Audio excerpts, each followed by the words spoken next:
Crime branch और पड़ाव थाना पुलिस की संयुक्त टीम ने कार से जेवरात चोरी की घटना का पर्दाफाश करते हुए ठग ठग गैंग के 2 सदस्यों को न्यू दिल्ली से गिरफ्तार किया है। आरोपियों से चोरी किए गए सोने के जेवरात बरामद किए हैं।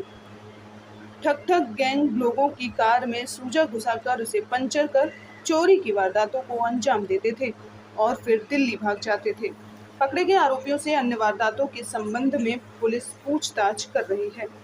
आपको बता दें कि भिंड शहर के निवासी फरियादी अमन बंसल 17 जून को भिंड स्थित अपनी दुकान राधिका ज्वेलर्स में बिक्री के लिए ग्वालियर से 244 ग्राम सोने के आभूषण खरीदने के बाद रात्रि करीब 9:30 बजे सोने के आभूषणों का बैग अपनी वेन्यू कार से भिंड जा रहे थे। जैसे ही वे रेलवे स्टेशन बजरिया के बाहर पहुंचा तो कार पंचर हो गई। डीबी मॉल के सामने साइड में कार को खड़ी कर वे कार का पहिया बदलने लगे। पहिया बदलने के बाद जब कार से गोले के मंदिर की तरफ आगे बढ़े तो जिस बैग में सोने के आभूषण रखे थे वह गायब थे। उक्त चोरी की घटना को चैलेंज के रूप में लेते हुए क्राइम ब्रांच व थाना पड़ाव एवं साइबर सेल की आधा दर्जन टीमों को चोरी के आरोपियों को पकड़ने के लिए लगाया गया। पुलिस की टीमों द्वारा घटनास्थल के आसपास से सैकड़ों सीसीटीवी फुटेज चेक किए गए और मुखबिर तंत्र को सक्रिय किया गया तो पता चला कि उक्त चोरी की घटना न्यू दिल्ली से आए ठग ठग गैंग के सदस्यों ने की है, जो कार में सूजा घुसाकर उसकी पंचर कर घटना को अंजाम देते हैं। तलाशी के दौरान पुलिस टीम द्वारा वहां से ठग ठग गैंग के 2 सदस्यों को पकड़ लिया गया। पकड़े गए सदस्यों से की गई पूछताछ में उनके द्वारा कार में सूजा घुसाकर उसे पंचर कर सोने के जेवरात का बैग चोरी करना बताया गया। पकड़े गए आरोपियों की निशानदेही पर पुलिस द्वारा उनके कब्जे से सोने की लगभग 60 ग्राम जेवरात बरामद किए गए। पकड़े गए आरोपियों से की गई पूछताछ में उनके द्वारा बताया गया कि उक्त चोरी की घटना में 5 लोग शामिल थे। चोरी के बाद सोने के जेवरात को आपस में बांट लिया था। थाना पड़ाव पुलिस द्वारा सूरज उर्फ सूजी पुत्र मुनियप्पा निवासी मदनगिरी एवं के विजय पुत्र बबलू उर्फ उम्र 22 साल निवासी गढ़ मदनगिरी को गिरफ्तार कर उनकी फरार 3 अन्य साथियों तथा जिले में हुई चोरी की घटनाओं के संबंध में पूछताछ की जा रही है। सर ये बिल्कुल क्या पूरा मामला? ये क्राइम ब्रांच के साइबर सेल में कल एफआईआर रजिस्टर किया है। इसमें एक वकील के पास व्हाट्सएप के थ्रू कॉल आ गया था, तो उसमें वकील को ये बोल के धमकाया कि उनके बेटे वो जो कोचिंग वगैरह करते हैं वो कोई रेप केस में फंस चुका है और उसको बचाने के लिए आपको पेमेंट करना पड़ेगा।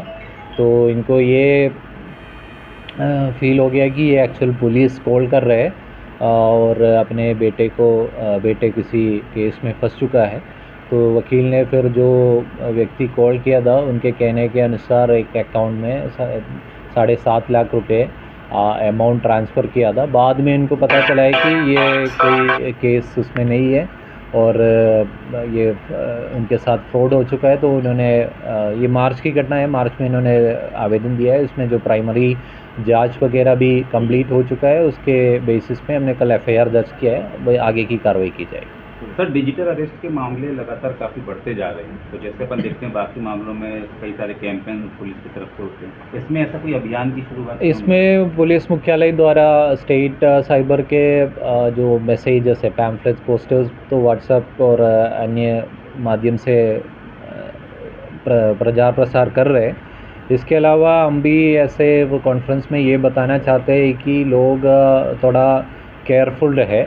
ऐसे कोई पुलिस कोई व्हाट्सएप में आपको कॉल नहीं करेगा, आपको अरेस्ट किया है, आपके कोई बिलवड पर्सन जो बेटा हो या कोई करीबी हो केस में फंस चुका है, ऐसा कोई कॉल आ रहा है तो आप ये समझ लिए कि वो कोई फ्रॉड कॉल है। हमेशा चीज़ों को एक मोमेंट लेके आप सोच के वेरीफाई करके आगे कार्रवाई करें। इसमें कोई भी लीगल प्रावधान नहीं है कि आप कोई केस में फंसे तो उसमें आप पैसे दे के अपने आप को बच सके। तो ये सारे फ्रॉडस्टर्स की काम है, इसके बारे में आप अलर्ट रहे।